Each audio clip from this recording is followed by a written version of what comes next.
Спасибо.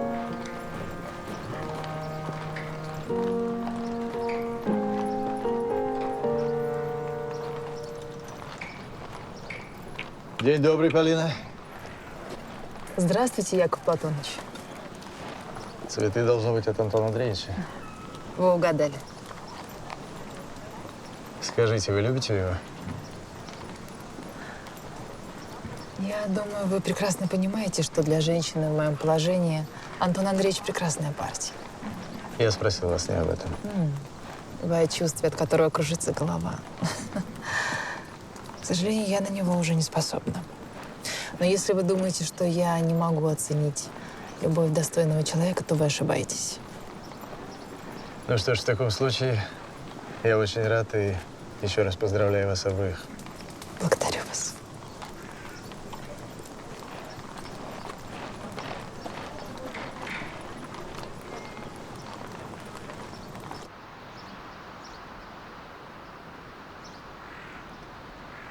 Чего же ты от меня хочешь?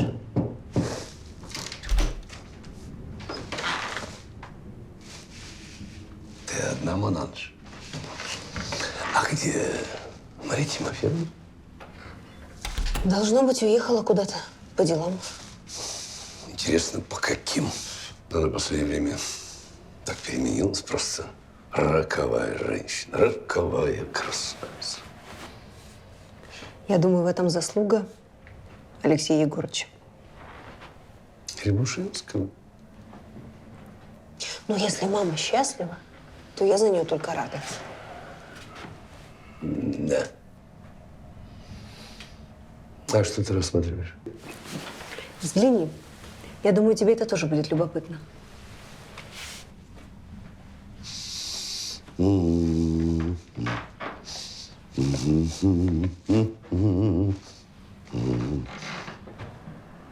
Аннет, это же известный фокус английских фотографов.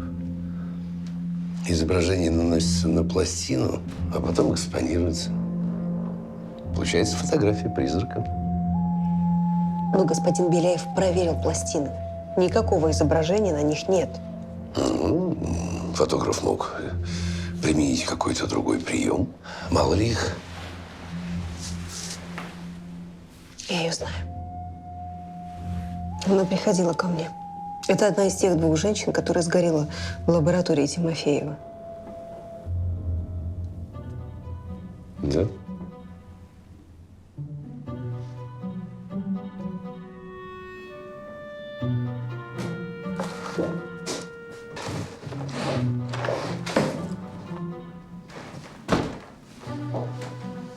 Помешал вашей трапезе.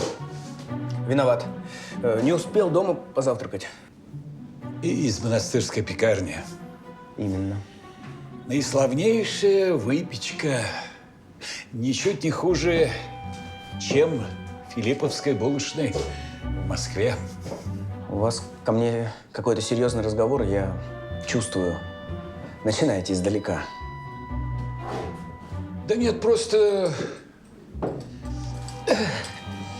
хотел поболтать о Крутине.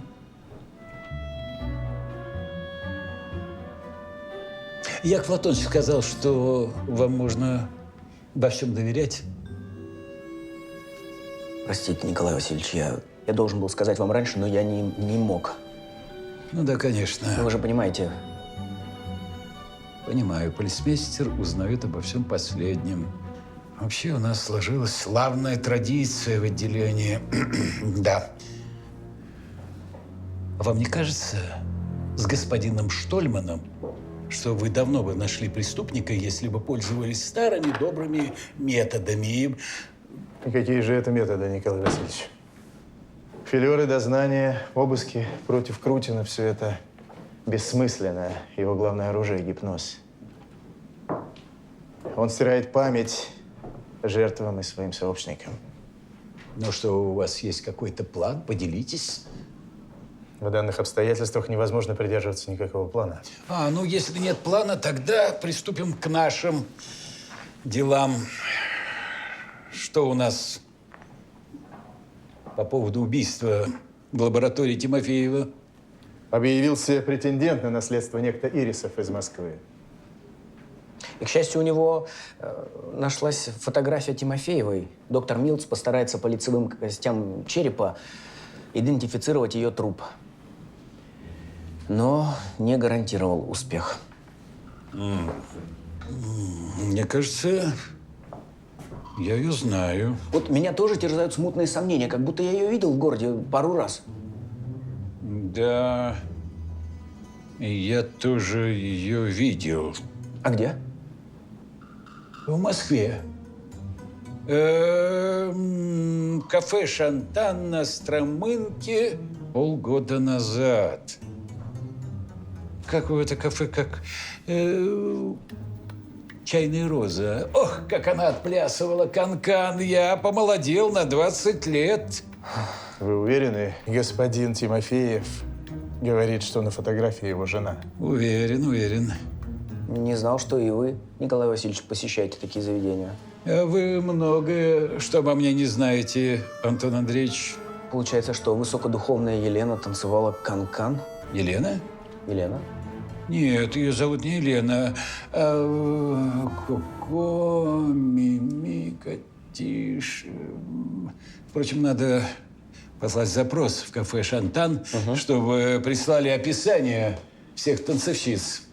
Это не помешает, вы правы. А завещание поддельное? Нет, завещание подлинное. Вне всякого сомнения, это рука госпожи Тимофеевой. Простите, черная роза? Чайная роза. Владельцы старинных замков в Англии очень любят использовать вот такие вот фотографии с привидениями для привлечения туристов. Но у этого Тимофеева и так нет отбоя от клиентов. А все эти истории со снимками только бы их отпугнули. Нет, она хочет мне что-то сообщить.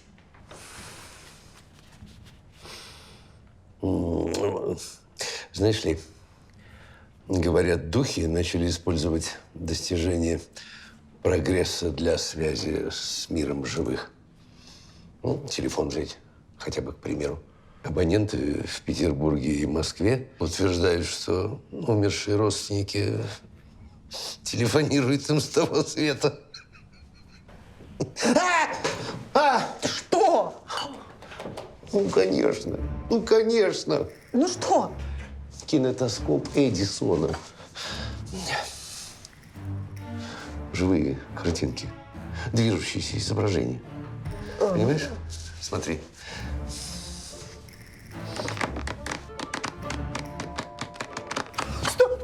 Стой! Она же мне что-то указывает. На что-то. Все эти снимки были сделаны в ателье у Тимофеева. Так, дядя, нам нужно срочно туда поехать. Аннет, мы же не можем этого сделать. Ты не можешь никуда выезжать. Только в больницу и то в сопровождении городового. Не-не-не, дай.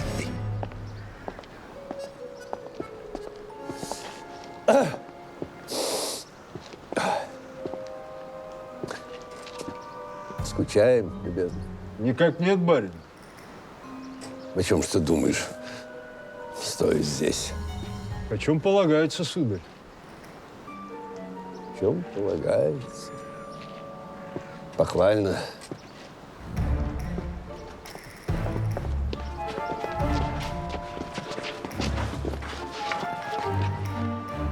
Ай!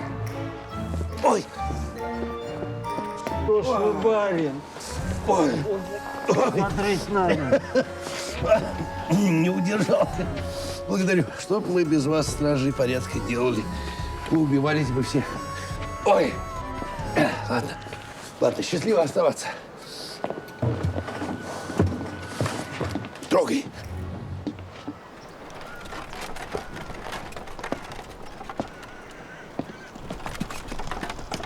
Я надеюсь, Мария Тимофеевна не станет звать полицию, когда обнаружит, что тебя нет на месте. Она до вечера не вернется. Мы успеем к Тимофееву и обратно. А если он окажется дома? Не окажется. Он в больнице с проломленной головой. если покойная Тимофеева работала в кафе «Шантан», значит, они сильно нуждались с мужем. Да как это вообще возможно? Он ведь фотограф. Это весьма прибыльное занятие. Это в Затонске он стал знаменитостью, а в Москве таких видимо-невидимо. Тогда они должны были, как манны небесной, ждать дядюшкиного наследства. Вот. Тогда почему их не было на похоронах? Он сказал, жена болела. Все это как-то подозрительно. Завещание в пользу Ирисова доказывает, что она не доверяла мужу. Что если он знал об их связи и решил избавиться от изменницы?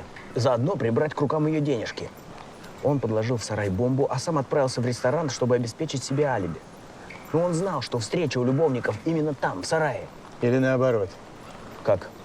Но Ирисов мог убить и ее с той же целью, ради денег. Он пришел к ней на свидание, завещание у него было на руках и просто устроил пожар в лаборатории.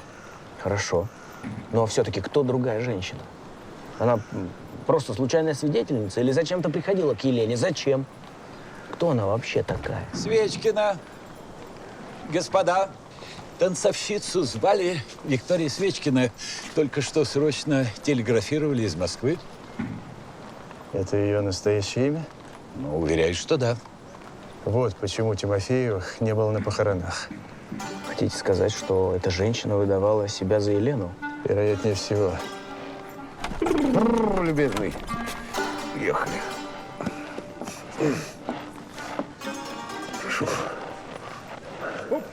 Ну что, Петр Иванович, вы готовы нарушить закон? Причем, заметь, уже дважды за сегодняшний день. Когда-нибудь ты подведешь своего бедного дядю под монастырь. Никогда.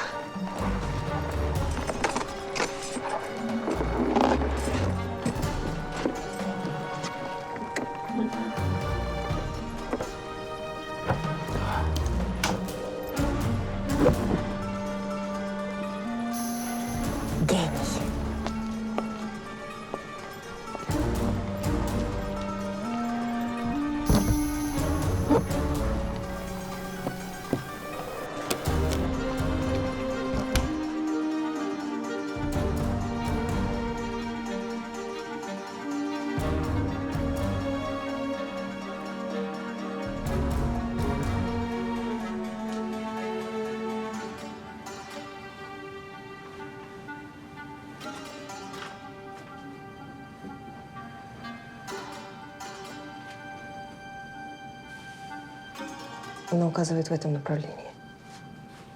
Да.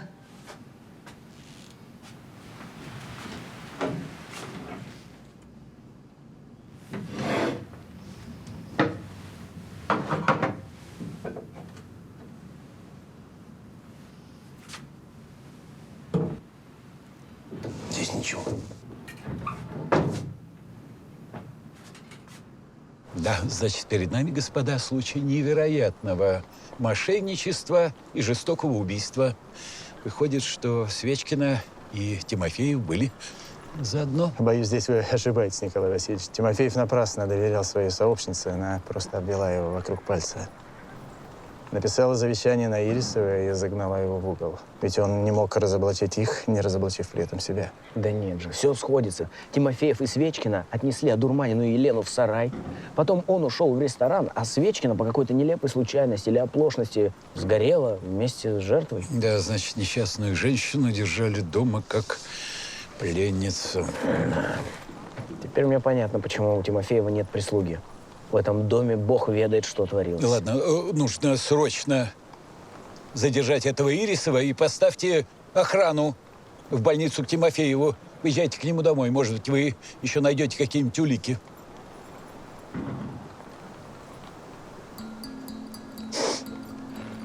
Ермолин. Это бывший хозяин дома. Фотографии. Дай.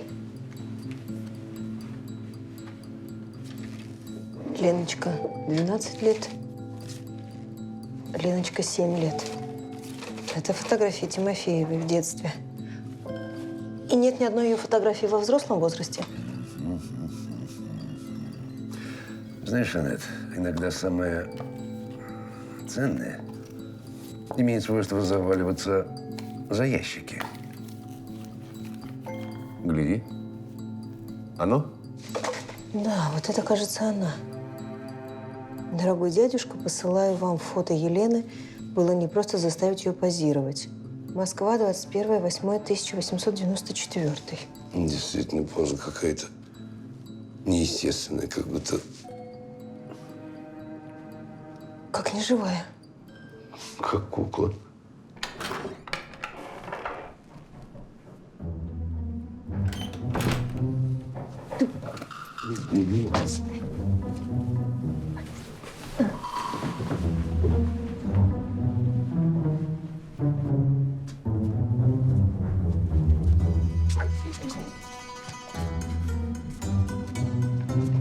Дядя, ты там...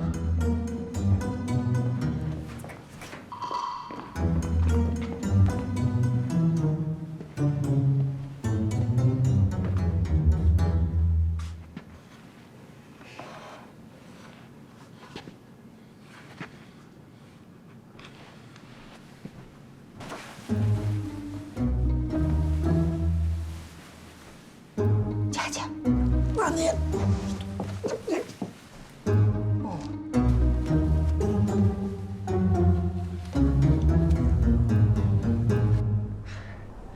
Лучше же, чем постоянно ссориться.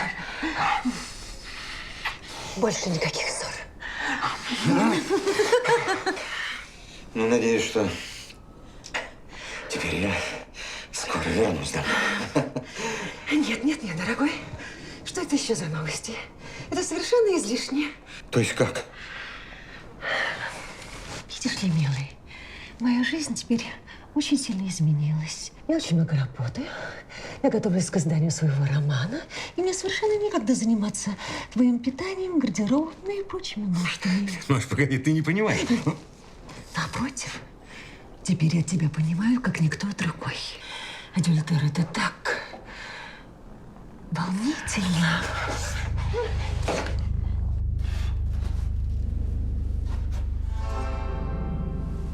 Негодяй.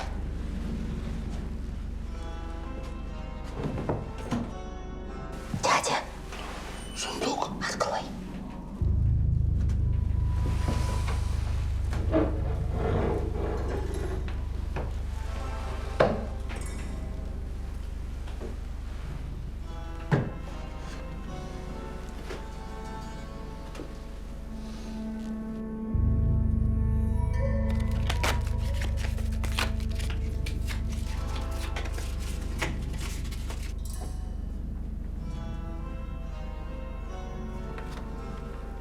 Не с места, сударь.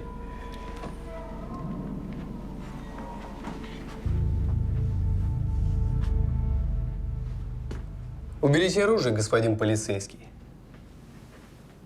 Я в своем доме. Позвольте напомнить вам, господин Ирисов, в права наследства вы пока не вступили. Но это вопрос времени. Кстати, вы очень вовремя, господа. И меня, знаете ли, ограбили, пока хозяина не было дома. Так что извольте заняться своими прямыми обязанностями. Я требую, чтобы вора поймали, а мне вернули мое имущество. И что же у вас пропало? Фотографическая камера, очень дорогая. Она лежала в этом шкафу. Ну и откуда же вам стало об этом известно, если вы только вчера прибыли из Москвы? Я не понимаю, на что вы намекаете. Или вам ваша сообщница сообщила? Какая же сообщница? Вот это.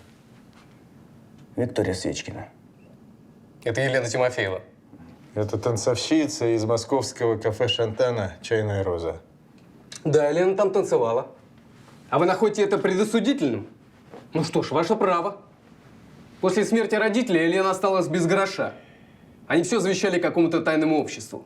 Я определенно слышу голос Антона Андреевича. Сольман там. Держи.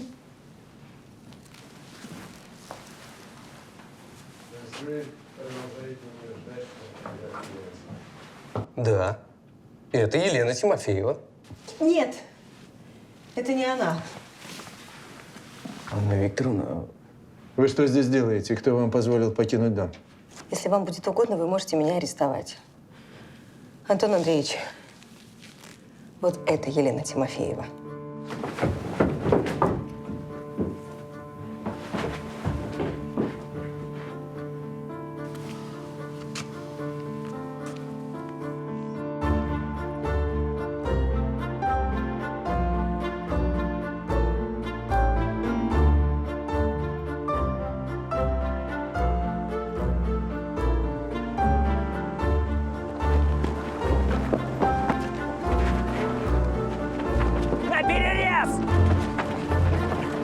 Пожалуйста.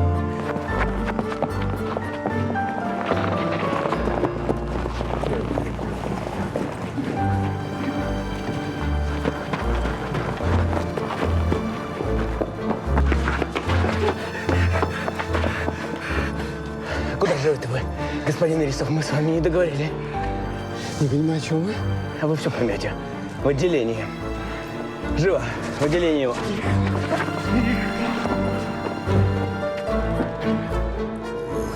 Однако странно, на редкость неудачный снимок, как будто любитель делал. А ведь Тимофеева считают хорошим фотографом. Она мертва. Эта женщина мертва. Постмортем. Я объясню. Подобные фотографии одно время делали в Великобритании, а может быть, делают и по сию пору.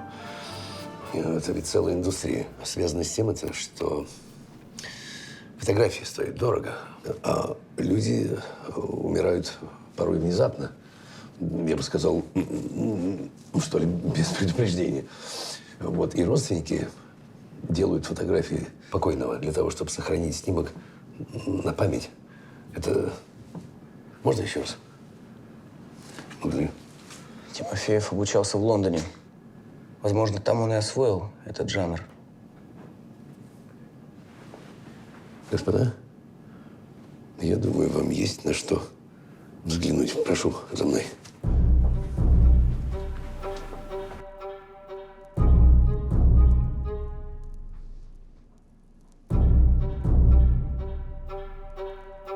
Я ведь думал, что сжег все ее фотографии. К счастью, или к вашему несчастью, одна сохранилась. Значит, жену вы убили еще в Москве. Я не убивал ее. Елена умерла 2 месяца назад. Это был несчастный случай. Ты только послушай. Люди и вещи всего лишь отраженные на белом фоне проекции тех реальностей, которые спрятаны от нас. Да, Леночка, очень глубокая мысль. Спрятанные от нас. Леночка, тебе помочь? Нет, я сама. Прекрасно. Ай-яй-яй-яй.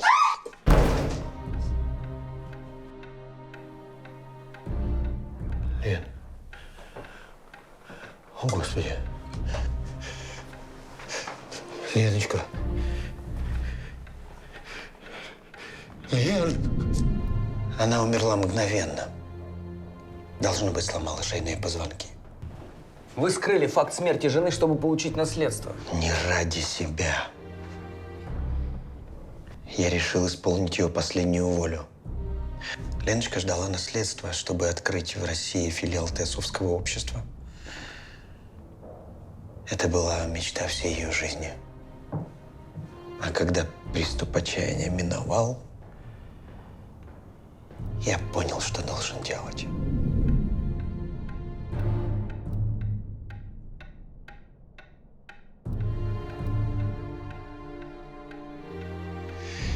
Я сделал несколько снимков в разных платьях для того, чтобы отсылать дяде. Придумал историю с ее внезапной болезнью и… По счастью, в доме был ледник. Я положил ее труп в ледник и приходил каждый вечер, смотрел на нее.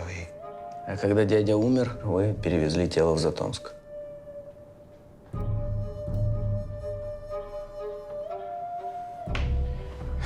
Но в город же вы приехали с другой женщиной, с Викторией Свечкиной. Как же вам удалось убедить ее сыграть роль вашей жены? О, поверьте, это было несложно. Вот как? Да. Виктория нуждалась, поэтому с легкостью согласилась на мое предложение. Но она же предала вас. Связалась с господином Ирисовым. Скажите мне, как она могла это сделать? Ведь я так любил ее. Что тут я не очень понимаю. Кого вы любили? Я любил Елену. А. Но Елена витала где-то, ее притягивало к себе все мистическое, загадочное. Виктория, она другая, понимаете? Она совсем другая, она жизнерадостная, веселая. Мы жили с ней под одной крышей. Естественно, нас потянуло друг к другу. Так потянулось, что вы решили не отдавать наследство в тасовское общество? О, знали бы вы, как я возненавидел эту лупоглазую дуру Баловацкую. Я просто хотел прожить нормальную человеческую жизнь. Я хотел понять, как живут нормальные люди. Но ведь для этого нужно было, чтобы Елена погибла. И не просто. Она должна была сгореть в пожаре. Просто для того, чтобы не смогли определить время ее смерти. Ну, а когда в Затонск приехали Пироговы, я точно понял, что медлить более нельзя.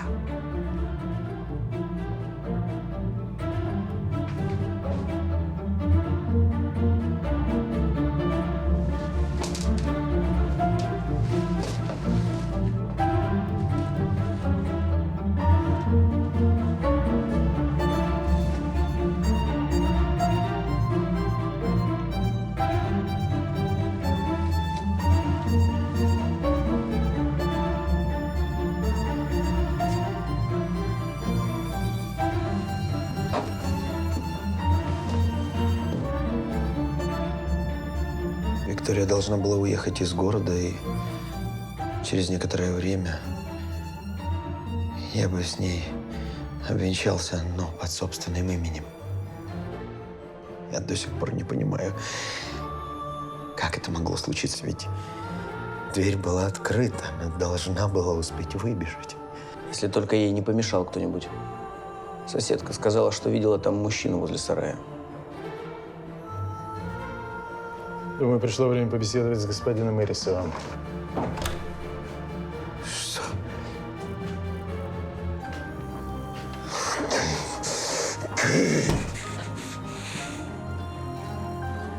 Повторяю, той ночью я был в Москве у себя на квартире.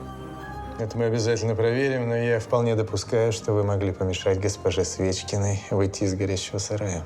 Да помилуйте, зачем мне было ее убивать? Чтобы не делиться с ней наследством. Да каким наследством? Это же он дверь снаружи подпер. Докумекал, что Виктория ее не любит. Вот и решил отомстить. А? Да как ты смеешь, мерзавец! Из вашего ателье пропала фотокамера. Что? Когда вы видели ее последний раз? Как моя камера пропала? Когда вы ее видели в последний раз? Я снимал на нее в тот самый день. Я убрал ее в шкаф. Когда вы уходили в ресторан, дверь в дом была открыта? Да. Виктория должна была забрать свои вещи. Угу. Уводите его. Мерзавец. Знаете, хорошо, что на этой фотографии видна дама, у которой нос за горбинкой. С чего я делаю вывод, что вот эта женщина и есть Виктория Свечкина. А это Елена Тимофеева. Знаете, доктор, ее дух нашел способ проявиться на фотографии и указать мне, где стоит искать ее портрет. Но это же невероятно. Духи общаются со мной с помощью научных открытий. И если сегодня это фотографический аппарат, то кто знает, быть может, завтра телефонный. Да. Мы находимся действительно на пороге величайших открытий. Ну вот представьте себе чувствительность света к нитрату серебра электрическим импульсом. Кто знает, может быть, духи действительно используют эти каналы, пока Пока что? пока там не спохватятся и не подумают А может быть, эти каналы перекрыть? Доктор, я могу вас спросить? Полагаете, я должна принять свой дар? Анна Викторовна, а разве у вас есть выбор?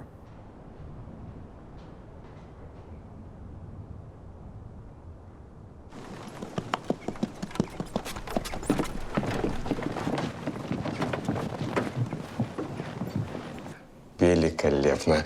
Сударыня, прошу вас, покажите осанку. На вас смотрят? Отлично. Сейчас вылетит птичка.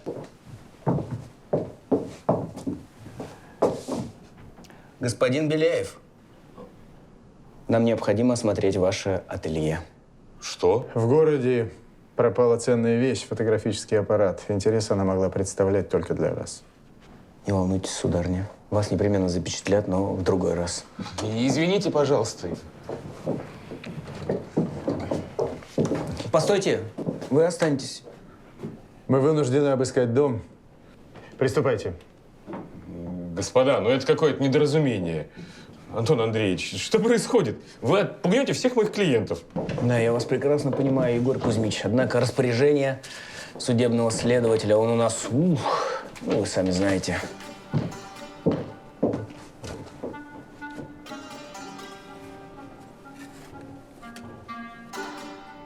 Извольте объяснить, откуда у вас в доме эта камера? Не знаю. Или впервые вижу. Где вы были в четверг около 10 часов вечера?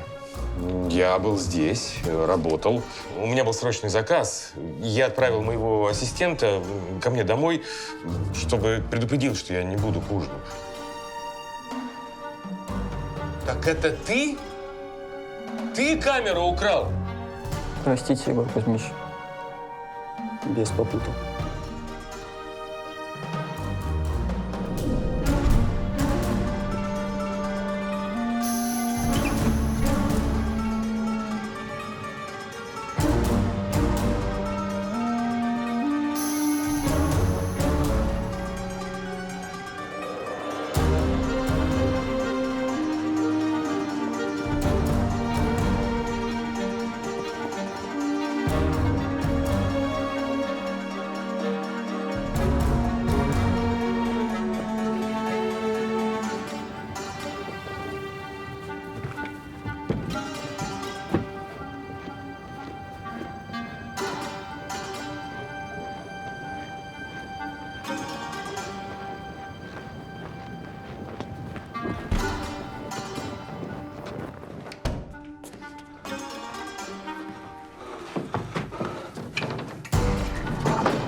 Я не хотел.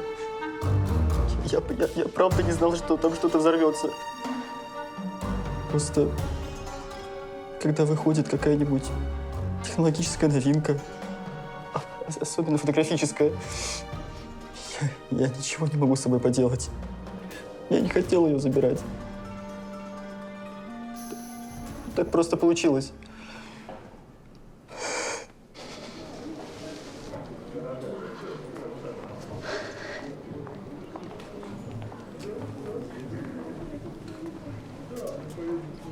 И сколько же она стоит? 5 рублей. Не отдадите подешевле? Не могу. Новейший фасон. Только вчера из Парижа привезли.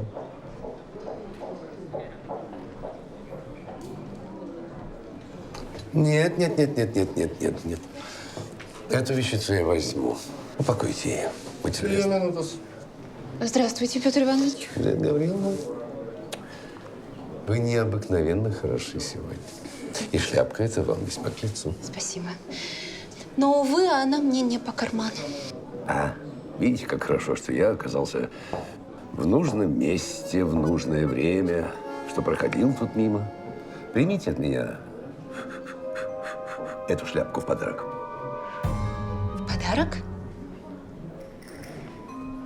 Вы очень добры, но я не могу. Разумеется, можете. Мы же с вами почти родственники. Но Виктор будет недоволен. Виктор будет недоволен. А вы ему ничего не говорите? В конце концов, что мой брат понимает в шляпках, ровным счетом ничего. Ну, прошу.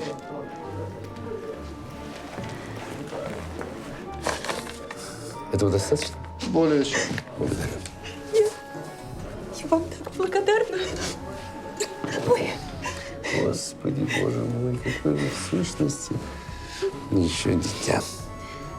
Ну, пойдемте, прогуляемся по галерее. Тут еще много удивительных магазинчиков. Пойдемте. А вот налево.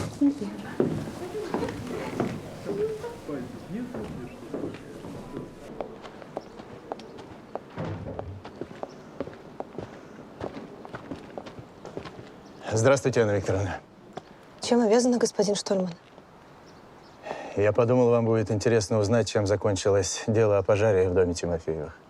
Не трудитесь, мне в больнице расскажут. Я прошу вас задержаться, мне нужно с вами поговорить. Оставьте нас.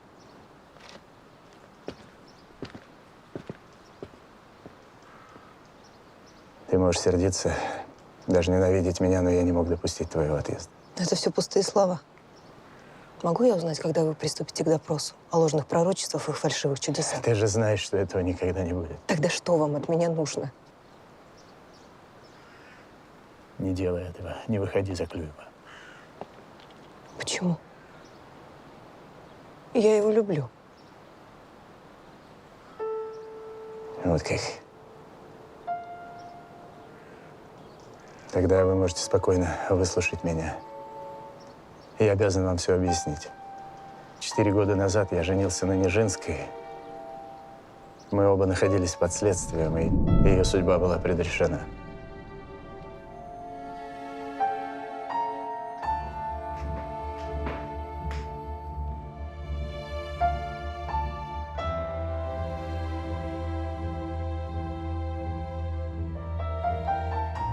Мне дали понять, что мой приговор будет самым суровым. А ты выйдешь. Рано или поздно тебя оправдают. И тогда ты позаботишься о моем сыне. Сыне? У меня есть сын. Он не твой. Ему 5 лет. Он незаконно рожденный, и я не успела его признать. Ему ничего не достанется после моей. Ты хочешь, чтобы я присмотрел за ним? Передал все твое состояние ему? Иначе оно дойдет к казни. Если ты выполнишь мою просьбу, ты станешь моим прямым наследником. Я молю тебя. Вспомни, ты любил меня. Прошу тебя, заклинаю. Я не смог отказать ей. Тюремный священник обвенчал нас. И больше мы не виделись до того самого дня, когда приговор должен был быть приведен в исполнение.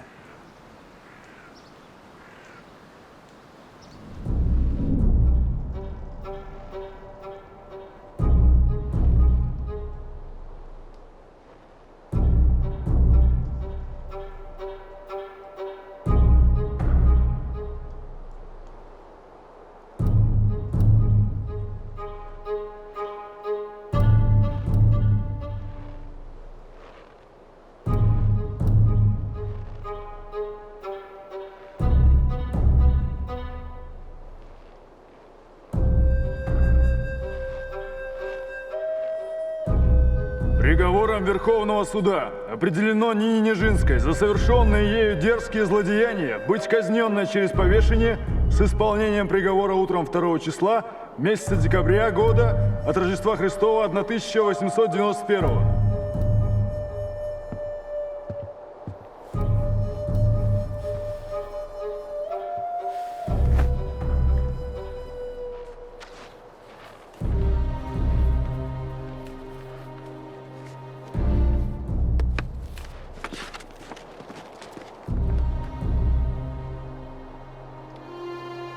Верховный суд, руководствуясь высокомонаршим милосердием, постановил вместо смертной казни приговором определенной сослать Нину Нижинскую в каторжные работы без срока.